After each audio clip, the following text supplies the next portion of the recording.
할렐루야. 아멘. 거룩하고 복된 주님의 날입니다.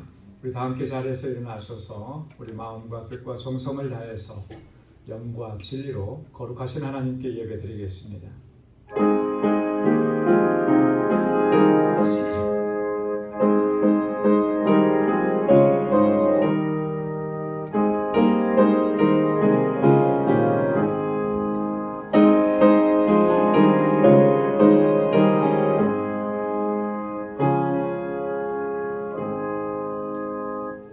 여호와께서 통치하시나니 땅은 즐거워하며 허당한 성은 기뻐할지어다.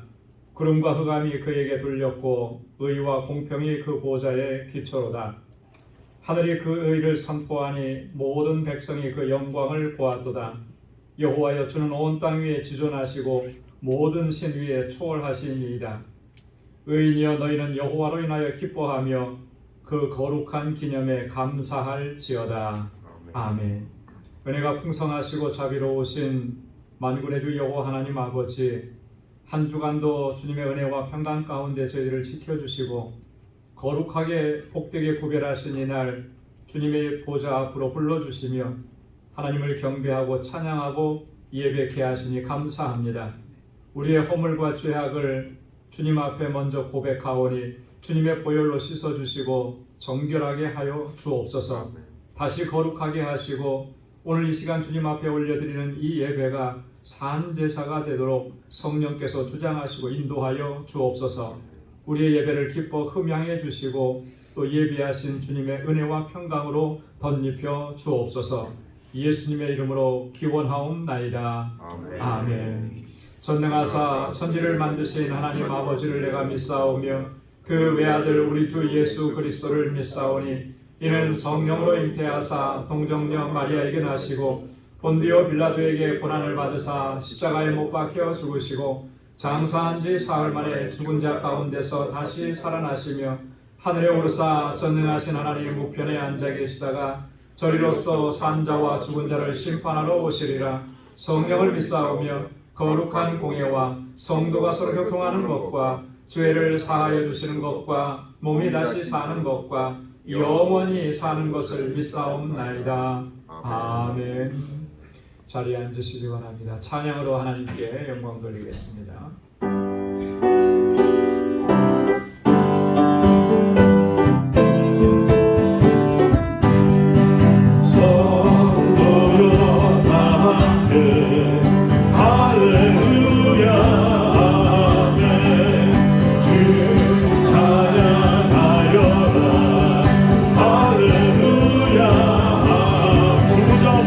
주 보좌 앞에서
아름답고 놀라운 주 예수 말로 했습니다.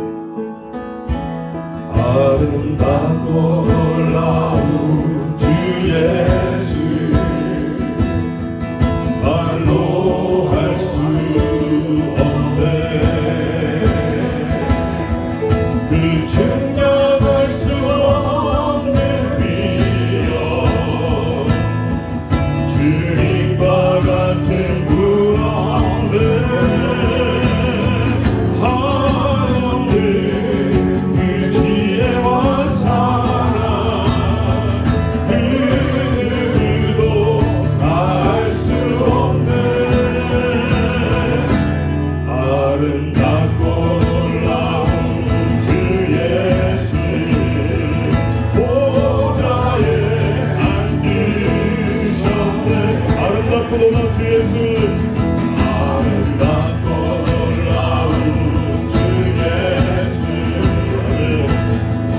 말로 할 수 없네. 그 증명할 수 없는 위엄 주님과 같은 분 없네. 아멘. 하옵네. 그 지혜와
전능하시고 거룩하신 하나님, 오늘은 거룩하고 복된 주님의 날입니다.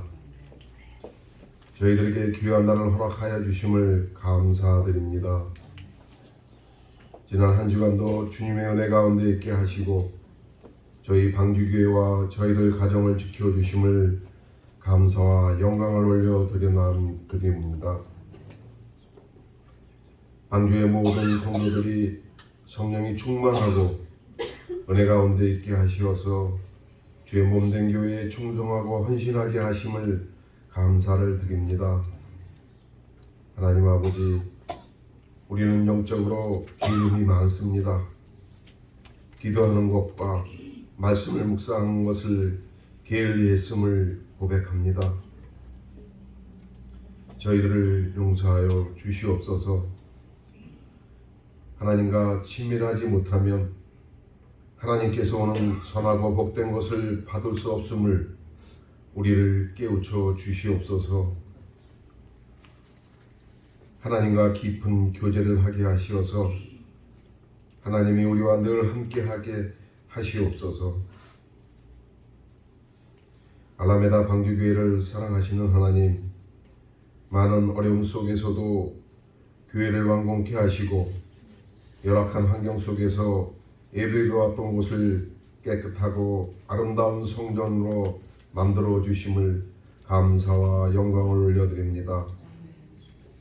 저희 성도들의 노고와 헌신으로 하나님의 은혜 가운데 이루어지게 하심을 다시 한번 감사를 드립니다. 하나님 아버지, 저희들 10월 1일부터 멕시코 선교를 떠납니다. 그 일정을 하나님께서 주관하여 주시어서 은혜로운 선교가 되게 하여 주시옵소서. 아직 담장과 바닥 포장 미비합니다. 서류상으로도 해결되지 못한 것이 있습니다. 하나님께서 깨끗하게 마무리될 수 있도록 은혜를 베풀어 주시옵소서. 알라메다 방주교회에 우리의 동역자들이 있습니다. 그들을 성령이 충만케 하옵시고 서로 한마음이 되어서 선교에 온 힘을 기울이게 하여 주시옵소서. 악한 영은 쫓아 주시옵시고 성령님이 늘 함께 하여 주시옵소서. 하나님 아버지, 저희 교회 육신이 아프고 힘들어 하시는 분들이 있습니다. 하나님께서 십자가의 보혈로 그들을 치료하여 주시옵시고 온전히 회복될 수 있도록 은혜를 베풀어 주시옵소서. 특히 우리 목사님 사모님을 지켜주시옵소서. 그의 수고와 헌신을 기억하여 주시옵시고 힘들고 고통스러운 이 어렵고 외로운 싸움에 우리 온 성도님들이 기도합니다. 저희들의 기도를 들어주시옵소서. 하나님이 분명히 깨끗하게 치료해 주시리라 믿습니다. 우리 사모님 강건함을 주시옵시고 하나님의 큰 뜻이 있음을 저희들이 기대합니다. 하나님과 늘 함께하여 주시옵소서. 하나님 아버지, 저희 자녀들 있습니다. 믿지 않은 자녀들도 있습니다. 하나님께서 그들을 주의 전에 불러주시고 하나님을 경외하고 사랑하는 귀한 자녀 되게 하여 주시옵소서. 그들의 앞길을 열어주시고 형통케 하여 주시옵소서. 세상의 빛과 소금의 역할을 다하는 하나님의 귀한 일꾼들로 만들어 주시옵소서. 하나님 아버지, 오늘 귀한 말씀을 전하시는 임상순 선교사님을 보내주심을 감사드립니다. 선교사님의 노고와 헌신을 기억하여 주시옵소서. 그 선교지 위에 하나님이 늘 함께하여 주시옵시고 힘들고 어려울 때에도 더욱 성령이 충만케 하옵소서. 사도바울과 같은 큰 열정과 사명감을 더하여 주시옵소서. 하나님 아버지, 이 예배를 위하여 수고하신 모든 성도님들에게 감사와 축복을 드립니다. 그들이 늘 성령이 충만케 하옵시고 더욱 하나님을 사랑하게 하옵소서. 이 예배가 거룩한 예배 되기를 원합니다. 이 예배를 받아 주시옵소서. 예수님의 이름으로 기도드리옵나이다. 아멘.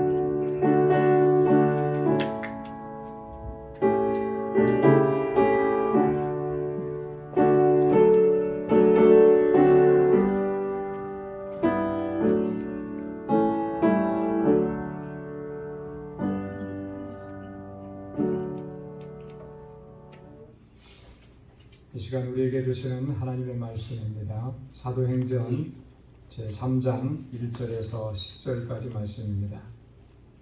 사도행전 제3장 1절에서 10절까지 말씀 봉독하겠습니다.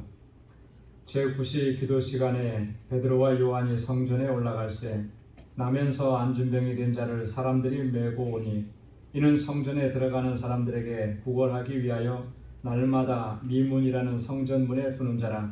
그가 베드로와 요한이 성전에 들어가려 함을 보고 구걸하거늘 베드로가 요한으로 더불어 주목하여 가로되 우리를 보라 하니 그가 저희에게 무엇을 얻을까 하여 바라보거늘 베드로가 가로되 은과 금은 내게 없거니와 내게 있는 것으로 내게 주노니 곧 나사렛 예수 그리스도의 이름으로 걸으라 하고 오른손을 잡아 일으키니 발과 발목이 곧 힘을 얻고 뛰어 서서 걸으며 그들과 함께 성전으로 들어가면서 걷기도 하고 뛰기도 하며 하나님을 찬미하니 모든 백성이 그 걷는 것과 및 하나님을 찬미함을 보고 그 본래 성전 미문에 앉아 구걸하던 사람인 줄 알고 그의 당한 일을 인하여 심히 기이 여기며 놀라니라.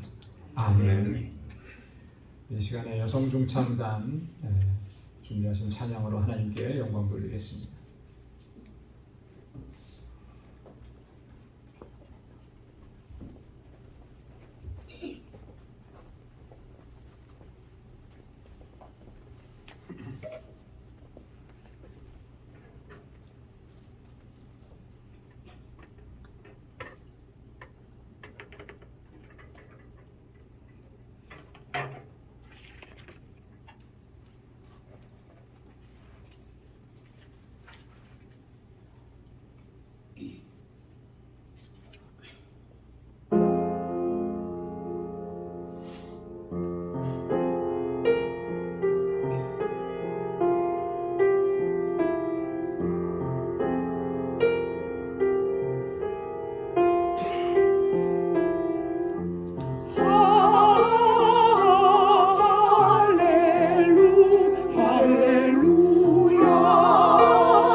맡겨주신 사명 감당할 때 하나님께서 항상 함께 하시고 지켜주시고 능히 감당하게 하실 줄로 믿습니다.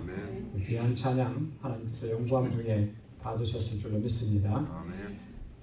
이 지난주에 말씀드린 것처럼 오늘 말씀은 니카라과에서 사역을 하시는 임상순 선교사님께서 선교 보고와 함께 또 말씀을 나눠주시겠습니다.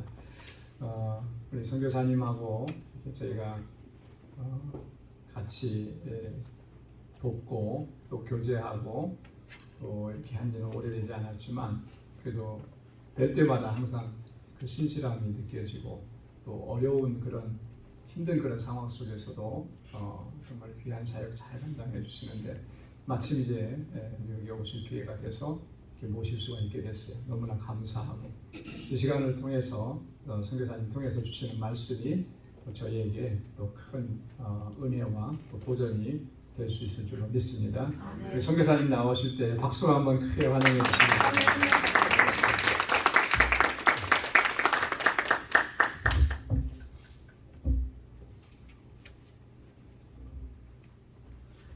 예, 안녕하십니까. 니카라과 선교사 임상순입니다. 네. 늘 여러분 이제 기도로 이렇게 교제하고 있다가 오늘 또 예배당에도 제가 처음 방문했고요. 사실 너무 궁금해갖고 늘 이렇게 사진으로 봤거든요. 검색해갖고 보니까 이런 교회구나. 또 공교롭게 제가 이렇게 찾아보니까 동영상이 많지 않으시더라고요. 그래서 예배 전경도 좀 너무 궁금하고 해서 봤더니 다 이제 지난 것이었긴 했지만 이렇게 공동체를 이루어서 예배하시는구나 이렇게 보면서 그렇게 가족들과 함께 이제 먼 발치에서 정말 기도하고 있었는데 오늘 또 직접 뵙고 여러분 인사 나누고 또 무엇보다 여러분 앞에서 또 하나님의 주시는 은혜를 함께 나눌 수 있게 되어서 얼마나 영광스럽고 감사한지 모르겠습니다. 우리 함께 말씀으로 교제하기 전에 우리 좀 인사 나눴으면 좋겠는데요. 좌우에 계신 분들 또 앞뒤에 계신 분들과 인사 나누실 때 예수님 믿으면 행복합니다. 우리 그렇게 함께 인사 나누도록 하겠습니다. 예수님 믿으면 행복합니다. 감사합니다. 요즘 보니까 아무래도 자본주의가 이렇게 중심을 이루고 있어서 그런지 브랜드 파워 이런 명제에서 우리가 벗어나기 쉽지 않은 것 같아요. 저도 이제 한국 다녀온 지가 거의 이제 2년 정도 됐는데요. 한국 가서도 깜짝 놀랐던 게 뭐 별게 다 브랜드가 되더라고요. 심지어 여러분 아시는지 모르겠습니다만 이제 우리는 브랜드가 아니야 라고 하는 이름의 브랜드가 나왔죠. 노브랜드라고 해서 그게 막 불진하게 팔리는 거예요. 야, 이게 정말 대단하구나. 모든 것이 브랜드로 가치화를 이루어가고 있는 사회가 오늘의 모습이 아닌가.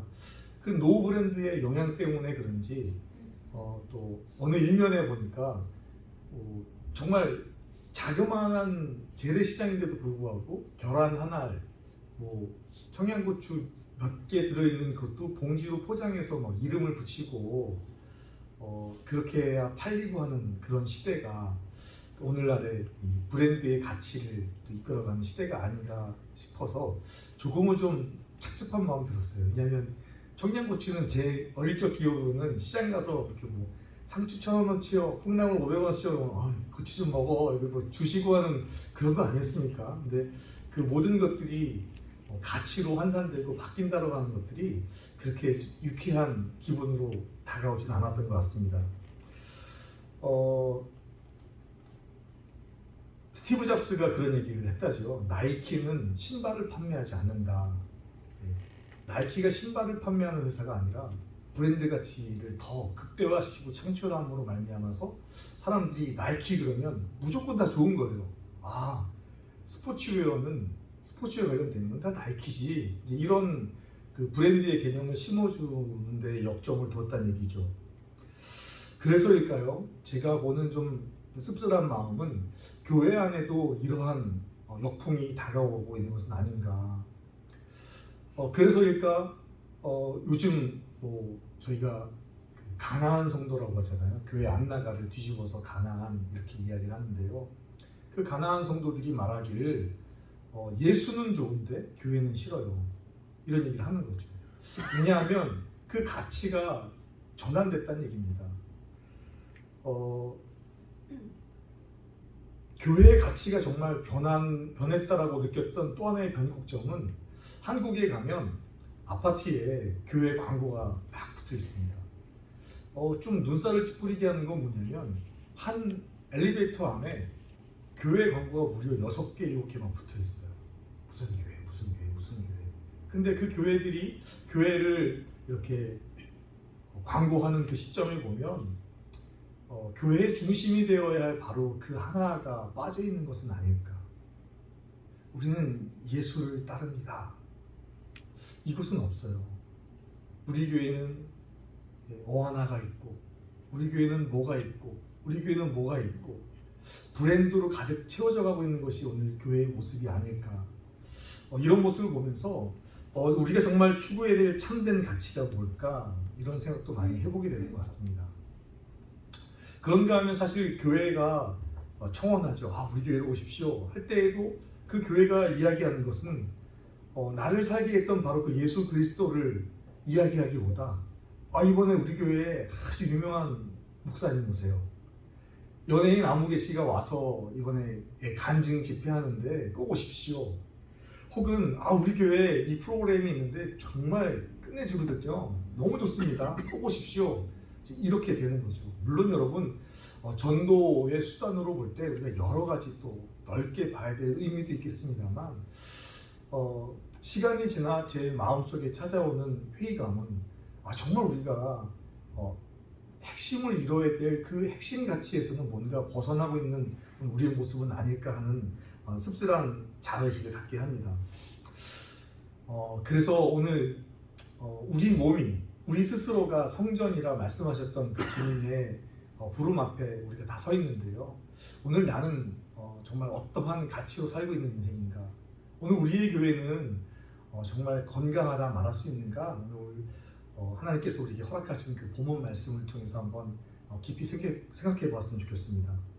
오늘 본문의 시작이 예사롭지가 않습니다. 본문에 따르면 요한과 베드로와 요한이 제9시에 성전을 향해 올라가고 있었다라고 말합니다. 알고 계시는 것처럼 유대인들은 하루에 3번 시간을 정해놓고 기도합니다. 오늘 시간을 보니까 9시라고 되어 있으니까 여기에 6시간을 더하면 오늘 우리가 살고 있는 시간이거든요. 아마 오후 3시쯤 되는 것 같습니다. 주목할 것은 오후 3시라고 하는 기도 시간은 유대인에게 가장 큰 기도의 시간이에요. 소집을 하는데 아침, 점심, 저녁에 기도를 하는데 가장 큰 기도의 시간입니다. 그래서 오후 3시의 기도는 제물이 있는 기도 시간이거든요. 예물을 바치는 거예요. 희생제사를 드리면서 기도를 하기 때문에 당연히 가장 많은 유대인들이 운집하는 바로 그 시간입니다. 본문에 의하면 기도 시간에 베드로와 요한이 올라가고 있다 하니 기도하는 목적이 아닐까 생각합니다만 그 이야기는 조금 이따가 더 살펴보도록 하고요. 베드로와 요한이 성전을 향했습니다. 성전을 향해 올라가고 있는데 미문이라고 불리는 곳 앞에 나면서부터 한 번도 걸어본 적이 없는 지체 장애인이 앉아 있는 거죠. 베드로와 요한이 그를 발견합니다. 베드로가 그 사람을 발견하더니 이렇게 주목해 보는 겁니다. 여기 그 주목해 보다라고 하는 표현이 언어의 의미를 살펴보면 가만히 눈을 맞추다 이런 의미거든요. 그러니까 그냥 지나쳐 올라가지 않았다는 거죠. 막 지나가다가 지체구자유가 저기 앉아 있는데 찬찬히 쳐다보고 있는 거죠. 앉은뱅이로 번역이 되어 있는데 그 앉은뱅이의 목적은 무엇이겠습니까? 유대인들의 관습상 너른 경문을 펴고 하나님 감사합니다 라고 하며 그들의 신앙을 한껏 뽐내던 그 유대인들의 입장에서는 다시 한번 자비를 베풀고 자선을 행함으로 말미암아 내 신앙이 수준이 여기에 이릅니다를 뽐낼 수 있는 그들에게 미문 앞, 성전 앞, 예배 전 그들은 아마 한껏 자기의 신앙을 더 고취시킬 수 있는 바로 그런 찬스인 거죠. 그들은 이제 동전을 집어 던질 준비를 막 하고 올라갑니다. 당연히 그러한 환경 속에서 이 안진뱅이가 베드로가 나를 가만히 쳐다보면서 이렇게 보니 얼마나 기대감이 올라가겠어요. 뭐가 있나? 나를 보라 라고 말을 합니다. 그러고 나서 베드로가 그 사람에게 이렇게 쳐다보더니 아주 다른 이야기를 하죠. 베드로가 일어나 걸어라 라고 말하는데요. 우리 6절의 말씀 함께 한 목소리 한번 다시 읽어볼까요? 6절의 말씀입니다. 죄송합니다만 제가 성경 번역에 조금 다른 것을 가지고 와갖고요. 제가 조금 다르게 읽히더라도 양해해 주시고요. 같이 한번 또 틀리더라도 또 하나님 또 교통하시는 은혜를 주시니까요. 함께 같은 목소리 읽어보겠습니다. 시작. 베드로가 이르되 은과 금은 내게 없거니와 내게 있는 것을 내게 주오니 나사렛 예수 그리스도의 이름으로 일어나 걸으라 하고. 아멘. 중요한 것은 베드로가 예수님의 이름으로 걸어라 이렇게 얘기를 합니다. 그러고 나서 즉각적으로 이게 막 연이어 이루어지는 동작이죠. 구분 동작은 딱딱딱 끊어지는 게 아니라 7절과 8절에 보면 베드로가 손을 잡아서 일으켜 세웁니다. 한 번도 걸어본 적이 없는 그 안진뱅이 손을 잡아서 탁 이렇게 세웠어요. 여러분 의심이 들지 않을까요? 저도 어릴 적에 좀 한 개구쟁이 했거든요. 다리가 부러져 봤던 경험이 있는데 2달 동안 깁스하고 나서 딱 풀었더니 다리가 3다리가 돼서 걸을 수가 없더라고요. 휘청휘청 하는데 엄마의 도움이 없이는 이렇게 조금도 서 있기가 어려울 만큼 그런 시간이죠. 당연히 나면서 한 번도 걸어본 적이 없었던 바로 이 미문 앞 안진뱅이는 얼마나 두려웠겠어요. 근데 손을 잡아 일으키는데 어떤 마음일까요? 근데 일어나는데 성경에 의하면 그의 근육과 조직에 힘이 생겨서 일어나게 되더라는 거죠. 일어났을 뿐 아니라 그는 처음으로 그의 근육을 움직여 본 거예요. 다리 근육을. 그는 처음으로 자기의 다리를 움직여 오시게 됐어요. 근데 그가 했던 행동은 뭐냐면 뛰며 걷기도 하고 성전을 향해 찬미하면서 달려가고 있어요. 그의 힘, 처음으로 생겼던 힘, 처음으로 움직였던 근육, 처음으로 내게 왔던 그 모든 찬스를 그 안진뱅이는 성전을 향해. 왜냐하면 유대인들의 율법에 의하면 부정이 있는 사람은 성전에 출입할 수 없잖아요. 그러니 당연히 이는 항상 그 미문 앞에 앉아서 구걸을 할 뿐이었는데 내게 생긴 그 첫 근육과 첫 힘을 가지고 내가 성전을 향해 막 달려 들어가는 겁니다. 찬미하면서 하나님을 향해서. 여러분의 첫 힘이 생기신다면, 여러분에게 능력이 있으시다면, 여러분에게 에너지가 있으시다면 여러분은 어떻게 쓰시겠습니까? 아무튼 이 일 때문에 이제 다시 한번 성전에서는 큰 소동이 벌어지는데요. 오늘 우리가 좀 주목해 봐야 될 것은 바로 베드로의 이야기입니다. 함께 읽었던 그 6절의 말씀에 의하니까 베드로가 나사렛 예수의 이름으로 명하노니 일어나 걸어라 이렇게 이야기를 한 것입니다. 여러분 여기서 좀 생각해 볼 게 있는 것 같아요. 저희 모든 기도가 예수님의 이름으로 기도합니다. 아멘. 우리는 늘 예수님의 이름을 의존해 살아요. 예수님의 이름, 예수님의 이름. 심지어 주님께서 가르쳐 주신 기도, 주기도문도 예수님의 이름으로. 늘 예수님의 이름이 우리를 따라다니는 수식어가 됩니다. 그런데 여러분 여기서 한번 질문을 드려볼게요. 예수님의 이름으로 라고 하는 의미는 여러분 어떤 의미일까요? 어떻게 하는 걸까요? 여기서 예수님의 이름으로 라고 하는 것은 예수님의 존재를 말하는 거죠. 예수님이 그리하셨습니다라는 거예요. 예수님이 그렇게 하실 것입니다. 예수님이 그리하십니다 라는 거예요. 그래서 오늘 우리가 어떤 기도를 올려드리든 간에 예수님의 이름으로 기도하는 이유는 뭐냐면 예수님의 존재가 우리의 그 바람을, 우리의 그 간곡함을 이루어 주실 것입니다 라고 하는 우리의 믿음을 가지고 기도하기 때문에 예수님이 하신다는 거죠. 예수님이 친히 하신다는 겁니다.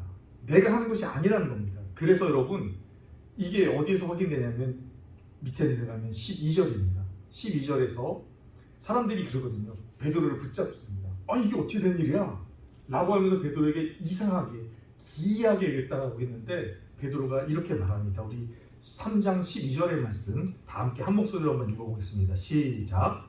베드로가 이것을 보고 백성에게 말하되 이스라엘 사람들아, 이 일을 왜 놀랍게 여기느냐? 우리 개인과 권능과 경건으로 이 사람을 걷게 한 것처럼 왜 우리를 주목하느냐? 아멘.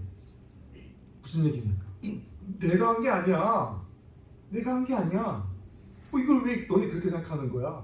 왜 오해하는 거지? 내가 한 게 아니야.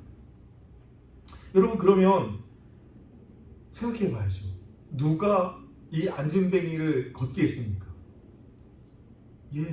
예수님이요. 하나님이요.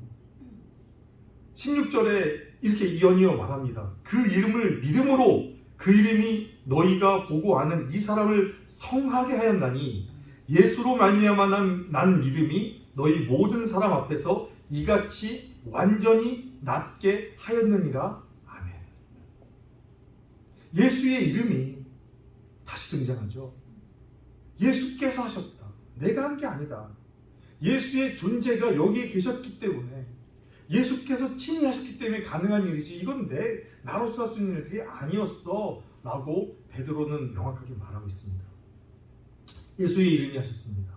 예수님이 하셨습니다. 그리고 예수를 통하여 역사하시는 우리의 하나님 아버지께서 나면서 한 번도 걸을 수 없었던 안진뱅이를 일으켜 세우셨습니다. 그를 걷게 하셨고, 그를 뛰게 하셨고, 그를 춤추게 하셨고, 그를 찬미하게 하셨습니다.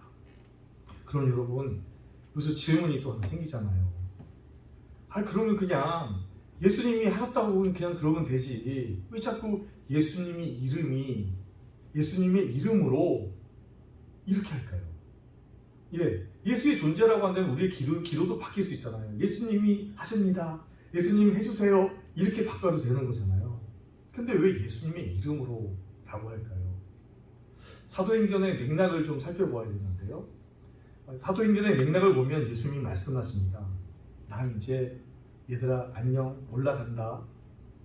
난 여기 있지 않는데 그런데 너희가 이제는 내 이름으로 구하면 내가 뭐든지 줄게. 요한복음에서 이미 이렇게 말씀을 하셨죠.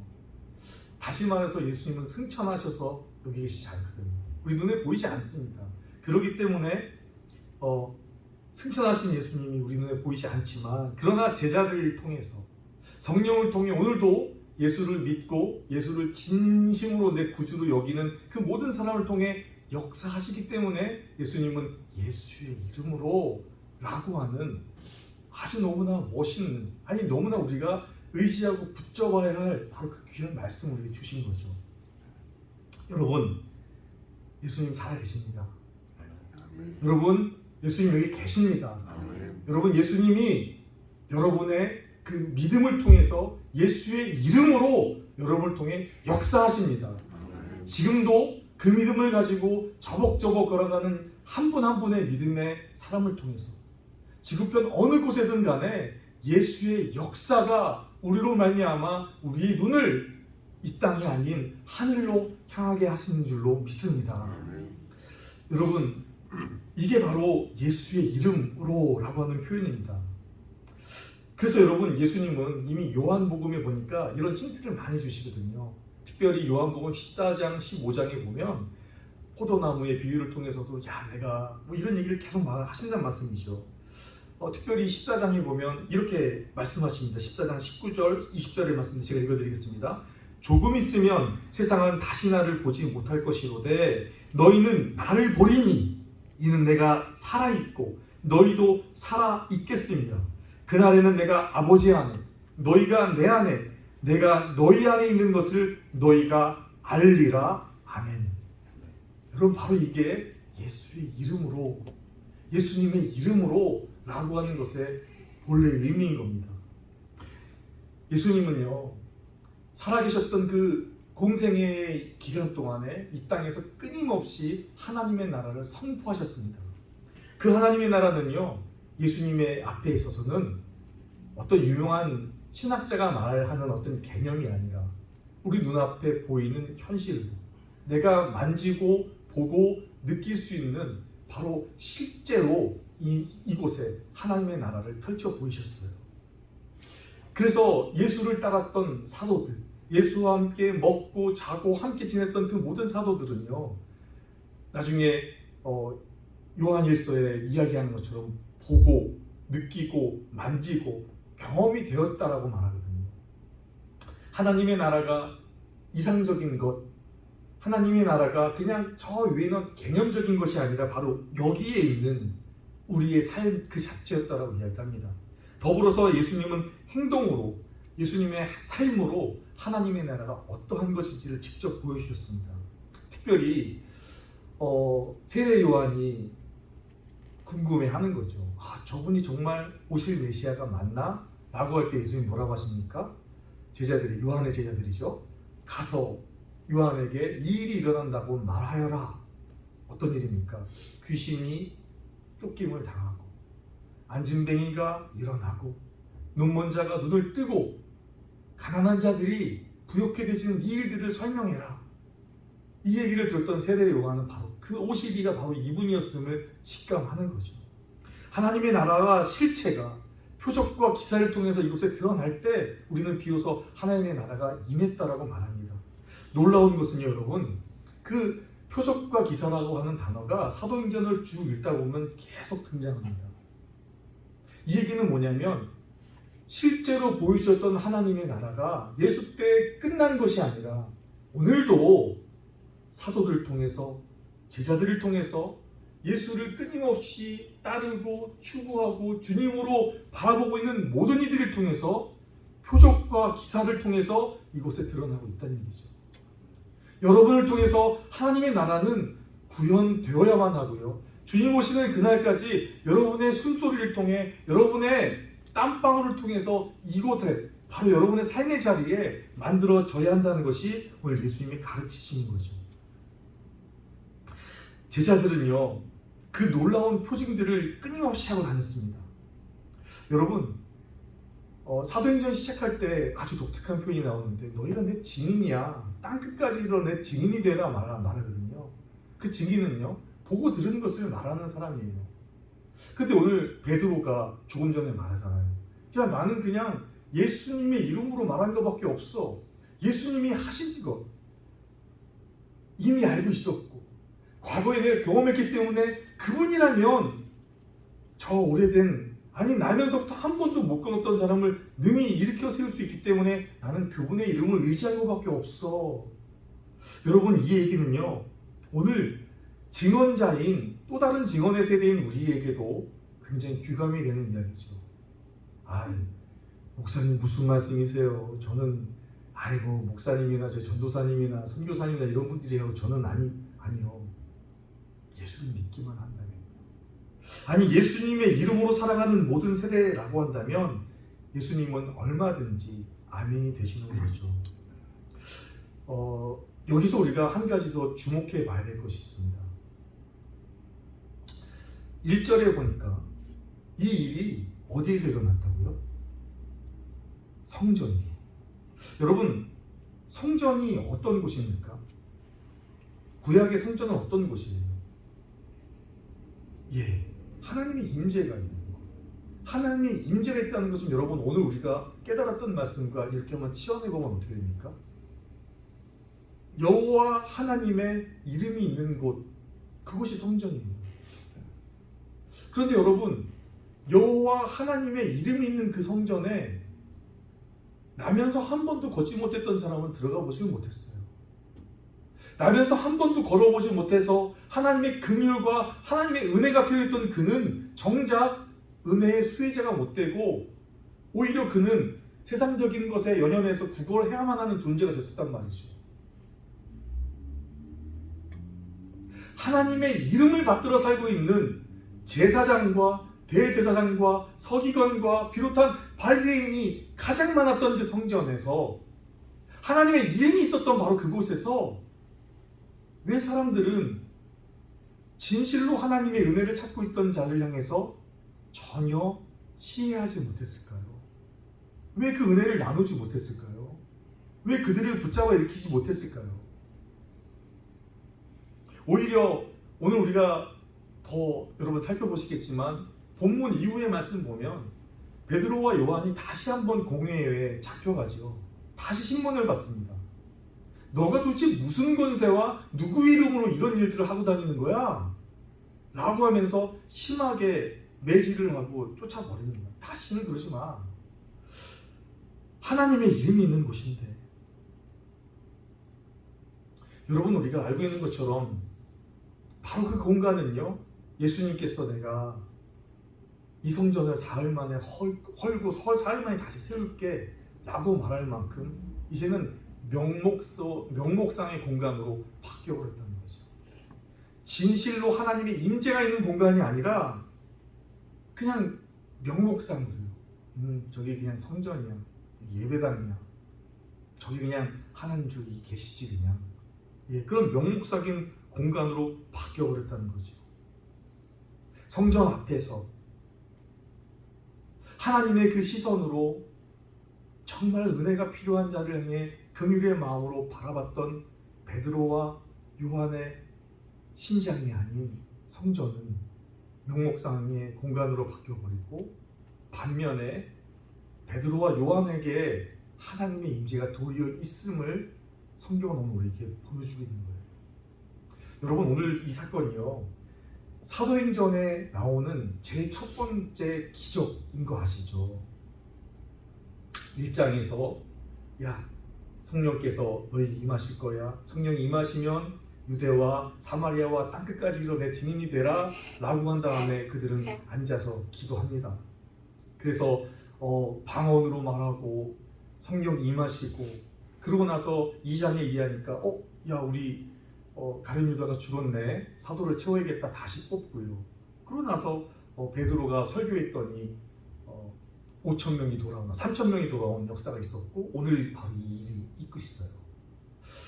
물론 여러분, 전도에서 3,000명이 돌아왔던 것도 기적이라고 할 수 있지만 우리가 말하는 표적과 기사 같은 이 일들은 이게 첫 번째거든요. 이 첫 번째라고 하는 것은 굉장히 의미가 있습니다. 왜 사도행전에서 이 일들만 있었겠습니까? 얼마나 많은 기적이 있었겠습니까? 그런데 이 일을 첫 번째로 삼는 이유가 있겠죠. 저는 이게 바로 사도행전을 우리가 읽어 내려갈 수 있는 또 하나의 관점이라고 생각하는데요. 사도행전의 저자인 누가는 의도적으로 첫 기적의 사건을 여기에 배치시키므로 말미암아서 복음이, 예수의 바로 그 이름이 시작되어지는 그 분기점을 다른 곳이 아니라 성전으로 두고 있는 거죠. 그러면서 이미 명목화되어 버렸던, 굳어버렸던, 화석화되고 있는 그 오래던 종교의 낡음에서 벗어나 이제 우리가 다시 뛰는 마음으로 우리의 중심 안에 있어야 할 바로 예수의 임재를 우리가 어떻게 살아내고 실천해야 되는지, 그래야만 우리가 별명 붙여 읽고 있는 사도행전 이꼴 성령행전이라 말하는 것처럼 성령께서 어떻게 우리 한 사람 한 사람을 통해 역사가 가능한지를 이 첫 기적 사건을 통해서 우리에게 보여주고 있다고 생각합니다. 예수의 능력, 그 능력이 모든 것을 일으켜 세우고요, 예수의 능력이 참 생명을 불어넣어서 지치고 고나여서 쓰러져만 갔던 그 모든 것들에게 생명력을 주고 일어나게 합니다. 그런데 여러분, 중요한 것은 그 이면에 안타깝게 쓸쓸하게 퇴장해야만 하는 성전의 안타까운 모습인 거죠. 물론 유대 성전이라 말합니다만, 여러분, 저는 이 말씀을 보면서 오늘 한국교회도 그와 같지 않았던가, 예수의 이름으로 7, 80년대에 엄청나게 모이는 곳곳마다 구름대 같은 사람이 모여서 기도하고 예수의 이름으로 한국교회는 끝이 없는 부흥의 불길이 타올 것만 같이 그렇게 막 활활 타올랐습니다. 그런데 지금 어떻습니까? 단지 오늘 우리의 교회의 모습이 악화되었기 때문에, 세력이 작아졌기 때문에 드리는 말씀이 아니라, 여러분, 신유의 기적이, 이 안진뱅이가 일어났던 것 같은 사건들이 제가 기억하기에 70년대, 80년대 한국교회 정말 막 구름처럼 일어났거든요.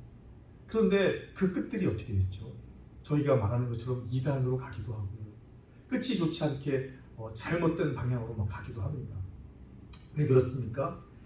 시작은 예수의 이름으로 시작한 것 같은데 그 하나님이 주셨던 예수의 권능을 잘못 착각하는 거죠. 이거 혹시 내 건가? 이거 내가 한 건가? 잘못 착각하고 있는 거죠.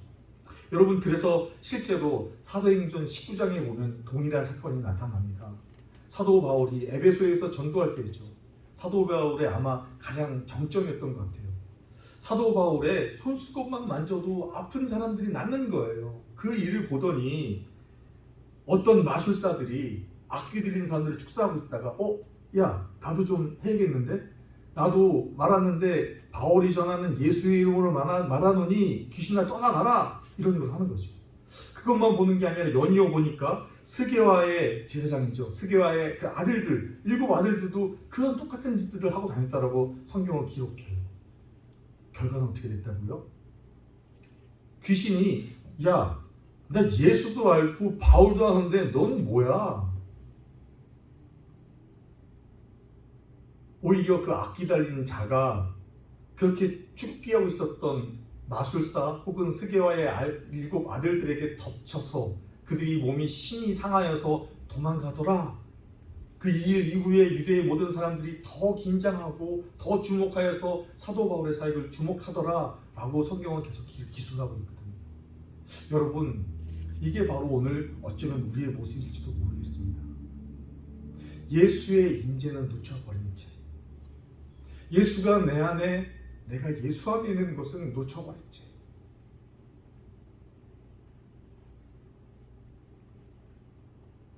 그래서 우리의 기도에 예수의 이름이라고 하면서 힘이 세지죠. 내 힘으로 하려고 하니까요. 여러분, 만약 내가 하는 것이 정말 아니고 하나님이 하시는 거라면 하나님의 이름으로 이럴 일이 있겠습니까? 하나님의 이름으로 해주십시오. 그것으로 충만한 겁니다. 그런데 내 힘으로 하려다 보니까 예수의 이름으로 악센트가 들어가고 힘이 들어가기 시작하는 거죠. 니카라과의 현실도 이와 같은 것 같습니다. 니카라과는 여러분 알고 계시는 것처럼 이제 오랜 캐톨릭 국가였다가 스페인으로부터 이제 독립하면서 이전에 많은 중남미 국가 같은 그런 형태에 있습니다. 특별히 저희가 중남미 지역을 신학적으로 볼 때 제3지역 이렇게 말하기도 하는데 그 이유 중에 하나가 이제 오순절 교회들의 영향을 굉장히 많이 받았습니다. 실제로 니카라과의 그 교단들 중에 굉장히 많은 거의 70% 이상이 펜타코스타의 영향을 받은 사람들인데요. 그러다 보니까 이들의 특징은 뭐냐면 체험이 더 우선인 거예요. 말씀의 진리를 더 깊이 상고하고 그 말씀이 나를 움직여 나가는 삶보다는 체험이 너무 중요한 겁니다. 그래서 경험하시겠지만 멕시코에서도 그러시죠. 예배가 한번 시작되면 뭐 3시간, 4시간 니카라과도 뭐 그러거든요. 심지어 뭐 말씀 가운데 또 막 은혜를 받거나 혹은 어떤 그런 특별한 경험이 일어나면 그들 예배가 멈추지 않습니다. 아침 9시 시작했던 예배가 1시, 2시 돼서 끝나기도 하고 막 이렇게 진행이 된단 말이죠. 체험이 너무 중요한 겁니다. 거기다가 이들 안에는 명목상으로 캐톨릭을 따라하는 건 뭐든지 금기시켜버리는 거죠. 이건 다 이단이야 라고 치부해버립니다. 그러다 보니 여러분, 한인 선교사들이 세운 교회들을 제외하고 예배당마다 십자가 있는 교회 찾아보기에 쉽지 않습니다. 십자가 세우면 저 캐톨릭이야 이렇게 되고요. 제가 신학교에서 강의할 때 저는 보편적인 가치로서의 세례를 설명하기 위해서 유아 세례, 세례를 쭉 설명하는데 유아 세례를 언급했다는 이유만 하나만으로 당신 이상한 목사 아니야? 어떻게 이 나라에 와서 유아 세례를 말할 수 있어? 왜냐면 유아 세례를 안 하거든요. 유아 세례하면 캐톨릭이라고 생각하는 겁니다. 그래서 얘기합니다. 제가 설명을 할 때 보편적 교회에 보면 캐톨릭을 비롯한 보편적 크리스찬니티에서는 유아 세례를 굉장히 중요한 가치로 여긴다. 금기시할 이유가 없다. 너네가 하지 않는 것 존중하지만 기억해 볼 필요는 있다라고 이야기하지만 받아들여지지 않는 거죠. 그들과 대화하다 보면 요즘 친구들의 표현처럼 고구마를 먹는 그런 느낌인 거죠. 목이 콱콱 막히고 말이 안 통하는 겁니다. 왜 그렇습니까? 그들에게는요, 왜 그런지, 왜 그러한지, 왜 우리가 이렇게 해야 하는지에 대한 진실한 마음에 진리를 숙고하는 마음이 없는 거예요. 그냥 체험이 우선이 되어지고, 그리고 터부시해야 될 것들에서는 그냥 철저히 터부시해 나가는, 그래서 그냥 오늘 그들의 신앙이 공고해가는 그런 모습인 거죠. 저는 그 모습이 오늘 우리가 살펴보았던 저 앞에 있는 제사장들의 무리를 통해 있었던 성전의 모습과 같지 않는가. 그들의 체험이 우선이 되어져서 바리새인처럼 구제를 위해서 나팔을 불고 경문을 넓게 하여서 하나님 저 가난뱅이와 같이 살지 않게 하심을 감사하나이다 라고 하며 시를 베풀듯 큰 동전 소리로 집회가 아닌 동전을 던져가며 내가 이렇게 구제하고 있노라고 자신들의 구제를 알리는 바로 그들의 모습처럼 니카라과의 교회도 이와 같은 모습이 아닐까 생각합니다. 그래서 정말 우리가 해야 할 일들이 많은데 돌고 돌아 제가 정말 찾아냈던 우리의 사역의 가장 방점은 예수님 말씀하셨던 것처럼 그날에 내가 살아있고 너희가 살아있음을 너희가 알 것인데 내가 아버지 안에, 아버지가 내 안에, 그리고 너희가 내 안에 있는 바로 그때가 있는가. 하나님의 임재가 어떠한 것인지 우리의 삶으로 반증하고 보여줘야 할 선교의 방향이 그것이 아닐까 생각합니다. 특별히 저는 어린이 사역에 좀 더 초점을 두고 있는데요. 제가 사역하고 있는 곳이 니카라과 수도인 마나가에서 한 1시간 정도 떨어져 있는 산 라파엘 델 수르라고 하는 지역이 있습니다. 바닷가를 좀 인접하고 있어서 좀 많이 좀 덥고요. 인구는 약 한 47만 정도로 추산이 되고 있는데요. 어떤 외국 그 기관에서 조사한 거에 의하면 한 43% 정도의 문맹률이 나타날 만큼 굉장히 교육이 절실한 곳이기도 합니다. 그런가 하면 마치 우리나라 그 조선시대를 생각하는 것처럼 여아에 대한 좀 이렇게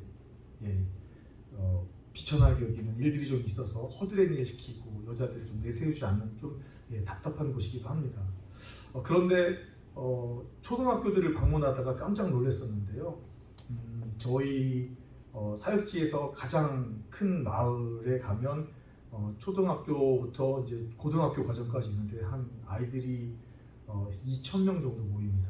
근데 교실이 모자라서 주변에 이제 다른 시설들을 통해서 아이들을 가르쳐야 할 만큼 참 열악한 곳에 있습니다. 바로 옆에 있는 마을도 한 300여 명의 어린이들이 모이고 있는데 많은 분들이 와서 보시고 놀랍니다. 와, 이렇게 공립학교 시설이 이렇다고? 라고 할 만큼 정말 많이 낙후되어 있고 어렵습니다.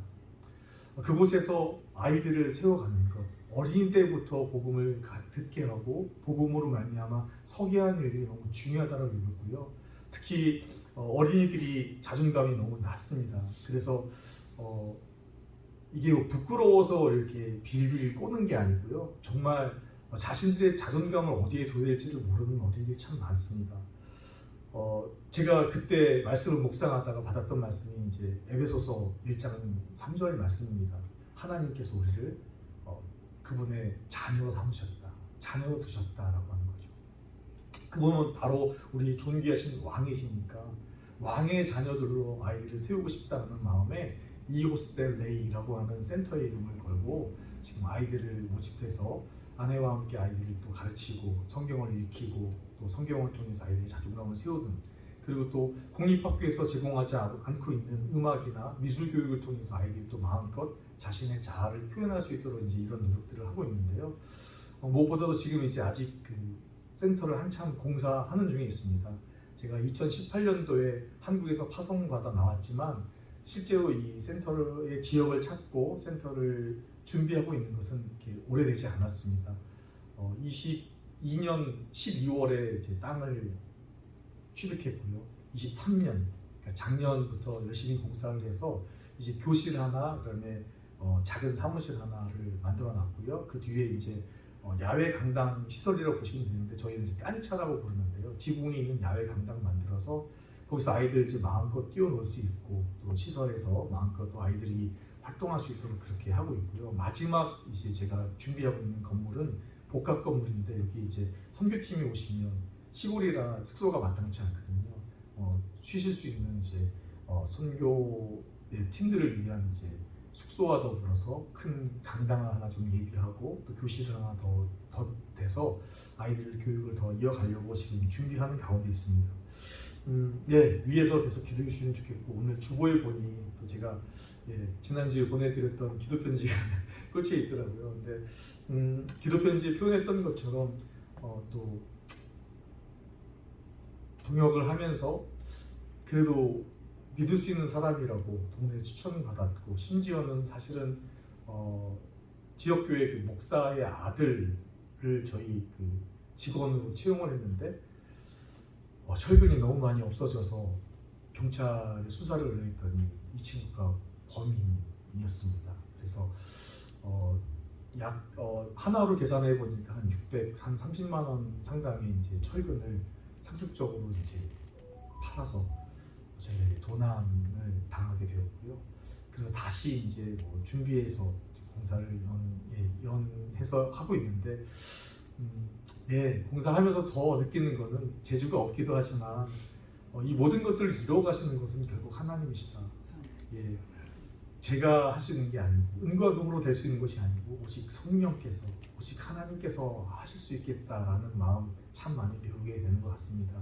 그래서 여러분 하나님께서 끊임없이 저희 사역과 센터를 주목하셔서 또 하나님의 임재로 뿐 아니라 만나게 될 새로운 모든 동역자들 안에 예수께서 그 안에 또 그 안에 예수가 있는 놀라운 또 하나님의 사람들을 만나서 함께 동역의 아름다움을 이뤄갈 수 있도록 여러분 기도 부탁드리겠습니다.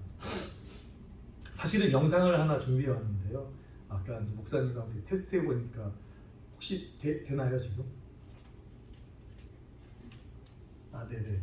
영상은 다음에 한번 봐주시면 좋을 것 같고요. 그래서 간략하게 제가 먼저 구두로 이렇게 말씀을 드리고요. 말씀을 좀 마무리하고자 합니다. 여러분 어쩌면 제가 여러분의 상황을 잘 모르다 보니 여러분 너무나 더 신실하시게 너무나 견고하게 신앙생활을 잘 하시는지도 모르겠습니다만 사실 이것은 저에게 주시는 말씀이었거든요. 내 안에 정말 예수님이 계십니까? 여러분 안에 예수님 계십니까? 여러분의 삶을 오직 예수님의 임재로 채우고 계십니까? 하실 수만 있다면 베드로와 요한처럼 길 가다 주님이 잠깐만 그때 여러분 예수님의 이름으로 누군가에게 선의를 베푸실 수 있을 만큼 예수께서 여러분 안에 예수께서 계십니까? 여러분은 예수님이 거하시는 예수님의 처소이십니까? 여러분의 심령 안은 예수의 집, 예수의 임재로 가득한 예수의 집입니까? 아니면 그저 잠시 예수님 내가 필요할 때만 스쳐 지나가는 그런 주거 공간이십니까? 오늘 6절 말씀에 베드로가 또 의미심장하게 이렇게 말하거든요. 내게 있는 것은 은과 금은 내게 없으되 내게 있는 것을 내게 주노니. 베드로 안에는 예수님이 계셨어요. 베드로와 요한 안에는요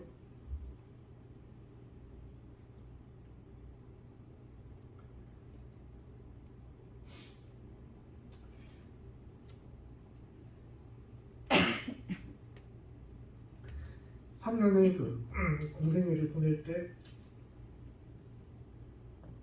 그들을 어떻게 먹이시고 그들을 어떻게 입히셨는지 그들을 어떻게 대해서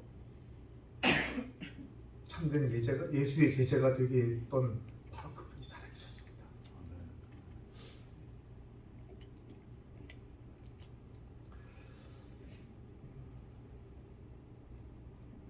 교회도 브랜드화가 되어가고 있고 세상은 더 자본주의 세상 안에서 우리로 더 많은 다른 관심을 두게 하고 있습니다.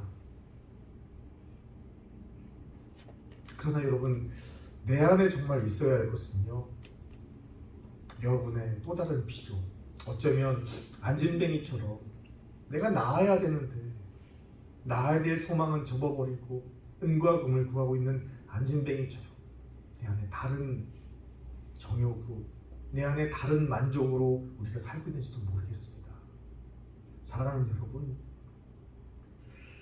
은과 금이 주는, 명예나 권력이 주는 만족이 아닌 하나님의 임재가, 예수의 살아계심이 주는 참된 만족으로 다시 한번 여러분의 생애를 하나님 앞에 영광스럽게 올려드릴 수 있는 여러분들 다 되시기를 예수님의 이름으로 축원합니다. 그런 여러분으로 말미암아 이 방주교회가 다시 이 뉴욕 안에서, 뉴욕이라 말하는 오늘날 세계 제1도시 안에서 보란듯이 미문 안에 안진뱅이를 일으켜 세우는, 오늘 하나님이 이루시고자 하는 바로 그 역사를 이뤄내실 수 있는 여러분 모두, 아니 여러분의 공동체가 되시기를 예수님의 이름으로 진심으로 축원합니다. 여러분, 그 하나님의 나라를 꿈꾸실 뿐 아니라 그 하나님의 나라를 위해서 여러분 준비하시기 바랍니다. 날마다 여러분 주님 앞에 말씀과 기도로 서실 때 주님, 내 안에 예수가 없습니다라고 탄복하실 수 있는 여러분 되셔서 여러분 안에 다시 한번 예수님이 임재하셔서 여러분을 통해서 여러분의 개인의 문제를 넘어 가정과 공동체와 사회와 여러분의 모든 일터 안에 예수님이 주시는 큰 은혜로, 예수님이 시야로 채워주시는 예수님의 역사로 가득한 살아계신 하나님의 터전, 예수의 집 여러분들 되시기를 예수님의 이름으로 축원합니다. 이 시간에 여러분 순서에 맞는지는 모르겠습니다만 잠시 잠깐 기도하고 제가 제 말씀을 좀 갈무리했으면 좋겠습니다. 여러분 통성으로 기도하셔도 좋고요, 작은 소리로 기도하셔도 좋고, 준비가 되지 않으신 분은 침묵으로 기도하셔도 좋습니다. 그러나 정말 진심으로 하나님 앞에 고백하셨으면 좋겠어요. 하나님, 제 심령이 비어 있습니다.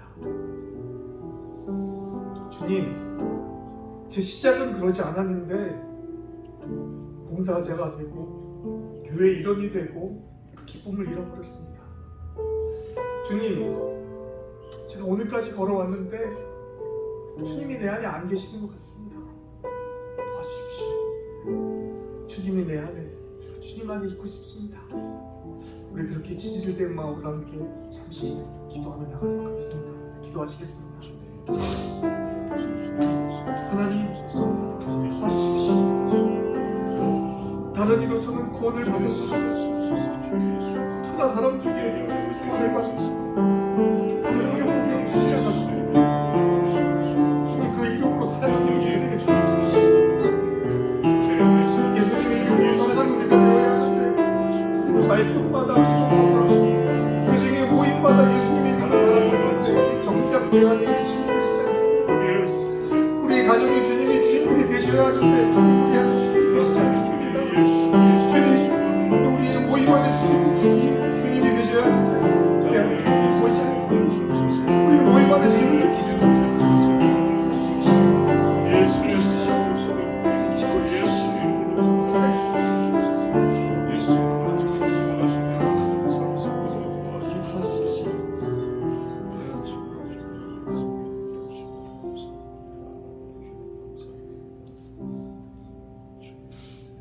하나님,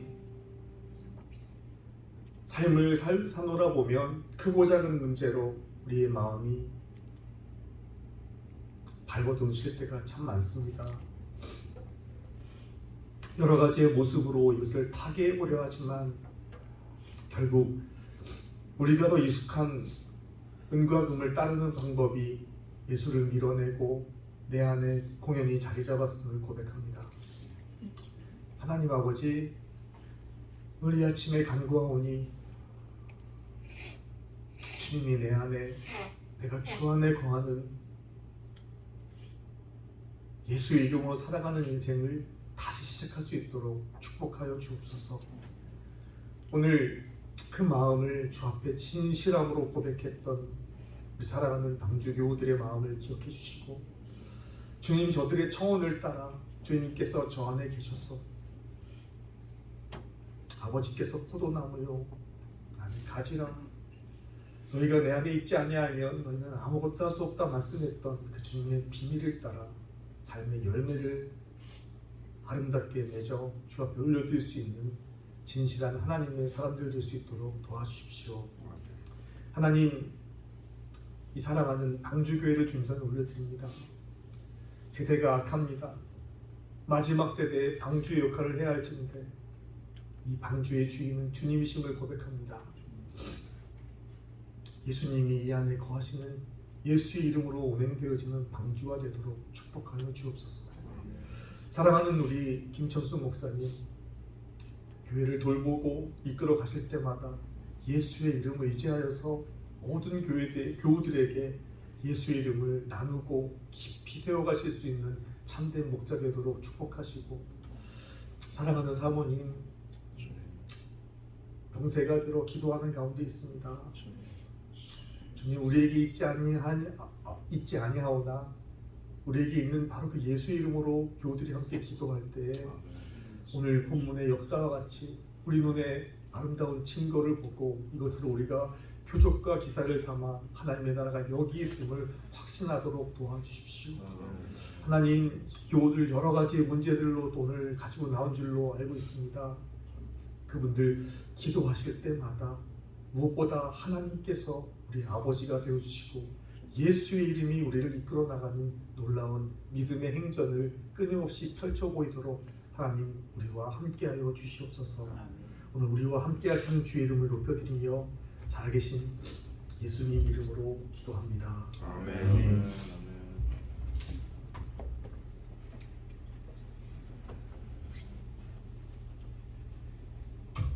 말씀을 통해 큰 은혜와 또 도전이 된 줄로 믿습니다. 이 말씀을 기억하면서 찬송 101장 하나님께 올려드립니다. 준비하신 예물 함께 드리겠습니다.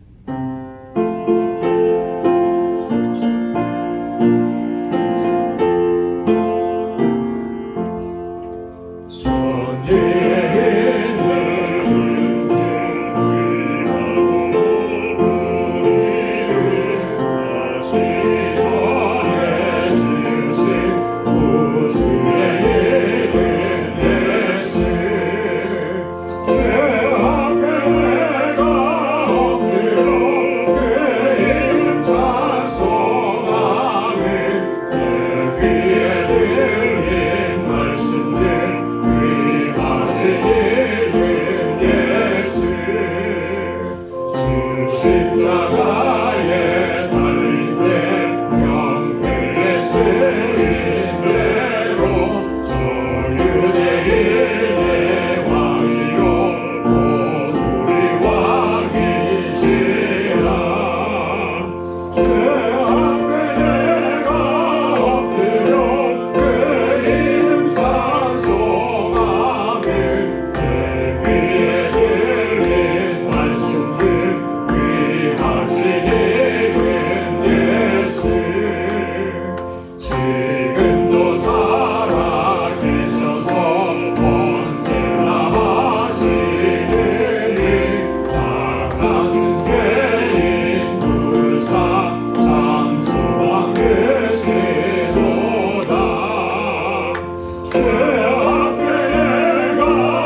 가진 모든 것다 주의 것이니 그가 귀한 선물을 다 주께 바치네.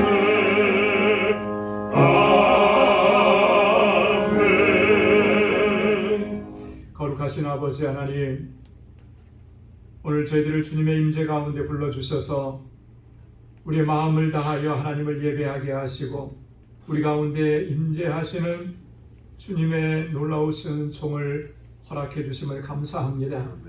지난 한 주간의 삶을 돌아볼 때의 모든 것이 하나님의 은혜였습니다. 이 시간 고백하며 감사하며 주님 우리에게 허락해 주신 물질을 구별하여서 아버지께 올려드립니다. 감사의 예물로, 11조의 예물로, 선교의 예물로, 건축 예물로, 구제의 예물로 하나님 이 안에 우리의 삶과 우리의 마음을 담아 아버지 앞에 올려드리오니 주님 기뻐 흠양하여 주옵소서. 날마다 주의 은혜를 기억하며 감사하며 살게 하시고 고난과 곤고함 가운데서도 하나님의 놀라우신 섭리와 역사가 있음을 믿음의 눈으로 보게 하셔서 감사하게 하시고 불평과 원망과 짜증이 아니라 기쁨과 감사와 찬양으로 주님 앞에 나아가는 저희의 삶이 되도록 도와주옵소서.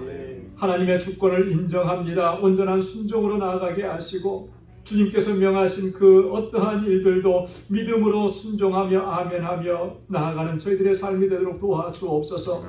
내 뜻대로 마옵시고 오직 아버지의 뜻대로 되기를 원합니다. 주님 기도하셨던 것처럼 우리도 그렇게 기도하며 주님 맡겨주신 사명을 잘 감당하게 하여 주옵소서.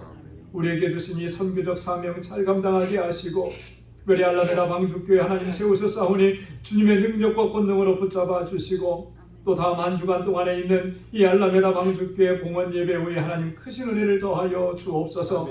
세계 곳곳에서 복음을 증거하는 주의 종들을 붙잡아 주옵시고 영과 육을 강건케 하옵소서. 우리 온 가족을 평강 가운데 지켜주시고 그 사역지마다 하나님의 놀라우신 생명의 역사로 풍성케 하여 주옵소서. 아버지 하나님 우리 방주교회가 믿음의 공동체로 사랑의 공동체로 든든하게 서게 하셔서 정말 이 땅에서 천국을 맛보고 천국을 경험하는 삶이 되도록 도와주시고 아버지 하나님 우리에게 허락해 주시니 놀라우신 아버지 은혜와 복을 이제 세상으로 우리의 이웃에게로 넘쳐 흘려보내는 복의 근원된 삶을 살아가도록 도와주옵소서. 오늘도 주님 앞에 나와 헌신하고 수고하고 애쓰는 사랑하는 주의 종들의 그 수고와 헌신을 기억해 주시사 주의 은혜로 가득히 채워주시고 또 한 주간의 삶을 향하여 나아갑니다. 그 발걸음을 지켜주셔서 저희의 발걸음이 복된 발걸음이 되게 하시고 어디서나 예수 그리스도의 향기를 바라게 하시며 이 한 주간도 믿음으로 승리케 하여 주옵소서. 감사하며 예수님의 이름으로 봉헌 기도드리옵나이다. 아멘. 우리 전후좌우에 계신 분들과 함께 인사 나누겠습니다. 샬롬, 주님의 평강이 함께하길 바랍니다. 악수해 주시고 사랑합니다. 축복합니다. 우리 인사 나눠주시고 우리 가까이 찾아가셔서 우리 인사해 주시고 받겠습니다.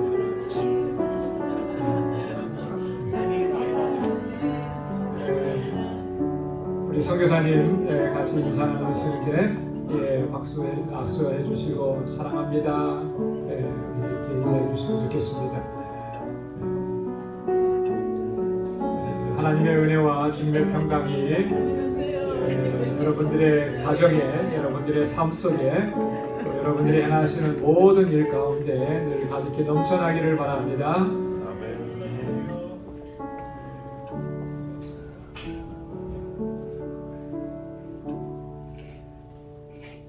우리 교회 소식 전해드리도록 하겠습니다. 오늘 임상순 선교사님 오셔서 하나님의 귀한 말씀으로 또 은혜를 나눠주셨고 또 도전을 주셨습니다. 감사드립니다. 우리 선교사님과 또 가정 그리고 사역을 위해서 여러분 지속적으로 기도해 주시고 오늘 주보 안에 마침 우리 또 선교사님께서 선교 편지 소식을 전해 주셨는데 이렇게 넣어드렸습니다. 보시고 자세하게 읽어보시고 그 안에 기도 제목이 있습니다. 같이 기도해 주시길 바라고요. 우리 여성교회 연합, 세계 여성교회 연합으로 또 우리 작지만 우리 또 선교지를 또 이렇게 후원하고 또 직접 이렇게 선교사님 만날 수 있게 돼서 너무나 감사한 일입니다. 우리 지난번에도 같이 작년에 나눠드렸는데 우리 선교사님 사모님 건강 회복을 위해서 또 자녀들 이번에 이제 큰 아들이 대학에 이제 진학을 하게 된다고요. 또 둘째 아들 또 건강을 위해서 여러분 계속 기도해 주시고 아들 부자예요. 아들만 셋인데 그 세 아들들이 이제 사역지에서 정말 든든한 기둥처럼 가장 큰 조력자가 돼서 함께 사역을 하고 거기에 보면은 큰 아들의 그 편지 일기 거기에 항상 옆에 있는데 읽을 때마다 감동이 돼요. 정말 이 아이들에게 아버지 어머니에게 주셨던 그 선교의 마음을 자녀들에게도 주셨구나 그런 생각을 하고 여러분 지속적으로 기도해 주시길 부탁드리겠습니다. 우리 10월 1일 화요일부터 금요일까지 알라메다 방주교회 봉헌 예배를 위해서 우리 12명의 팀원들이 이렇게 가게 됩니다. 그리고 박지만 선교사님, 한여정 선교사님 이렇게 함께 동역을 하게 되고요. 또 장고은 전도사님 또 현지에서 함께 동역을 하게 됩니다. 여러분 기도해 주시고 오늘 2부 예배 친교 후에 우리 봉헌 예배팀 모임이 있으니까 다 참여하셔서 또 찬양도 준비하시고 마지막 마무리 점검을 하도록 하겠습니다. 이 기간 동안에 우리 새벽 기도회는 다 개인적으로 나오셔서 개인 기도 이렇게 진행해 주시고 수요 예배는 가정 예배로 전환하도록 그렇게 하겠습니다. 어제부터 시작해서 토요일마다 우리 선교바자 매주 진행을 합니다. 우리 김경희 전도사님께서 이제 비가 오는 날씨인데도 참 많이 수고해 주셨고 여러분들 많이 또 기도해 주시고 또 협력해 주시고 바자가 잘 되려면은 두 가지가 필요한 것 같아요. 좋은 날씨 주셔야 되고 팔 물건이 좋아야 되고 물건이 좋아야지 잘 되는 거죠. 이미 여러분들께서 많이 또 도네이션 해주셨는데 그 하나하나가 다 선교지에 이제 쓰여지게 됩니다. 여러분 그래서 기도해 주시고 또 시간 남으시면 오셔서 같이 또 도와주시고 하면 좋겠습니다. 오늘 마지막 주일 구역 예배로 모입니다. 모두 참여해 주시고요. 이번 토요일에 우리 유스그룹과 EM에서 애플 피팅을 다녀옵니다. 여러분 위해서 기도해 주시고 기도하는 것으로 끝내지 마시고 물심양면으로 제가 항상 강조하죠. 심만 가지고는 안 돼요. 물심양면으로 여러분 가서 아이들 점심이라도 좀 먹으라 하고 이렇게 좀 도네이션도 해주시고 격려해 주시고 그렇게 기도해 주시면 좋겠습니다. 한국 방문하신 분들이 계십니다. 그 여정 건강하게 안전하게 지켜주시도록 그렇게 기도해 주시기 바랍니다. 다 함께 자리에서 일어나셔서 259장 1절 부르시겠습니다.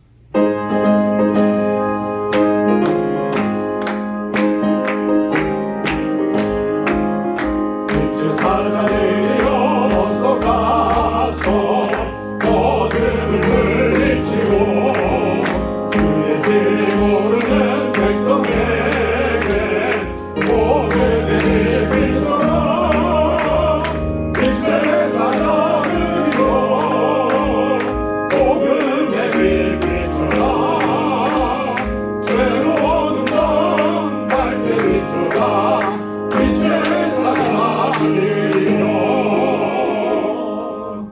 아멘. 이제는 우리 주 예수 그리스도의 무한하신 은혜와 하나님 아버지의 크고 놀라우신 사랑과 성령의 위로 역사 교통하심이 주님 앞에 나와 예배하는 우리 방주의 모든 믿음의 권속들과 또 오늘 귀한 말씀으로 은혜와 도전을 허락해 주신 우리 임상순 선교사님과 또 우리 사랑하는 가족과 그 선교지 의회와 우리 사랑하는 모든 성도들의 가정과 직장과 생업의 터전 위에 이제로부터 영원까지 함께 하시기를 간절히 축원하옵나이다. 아멘.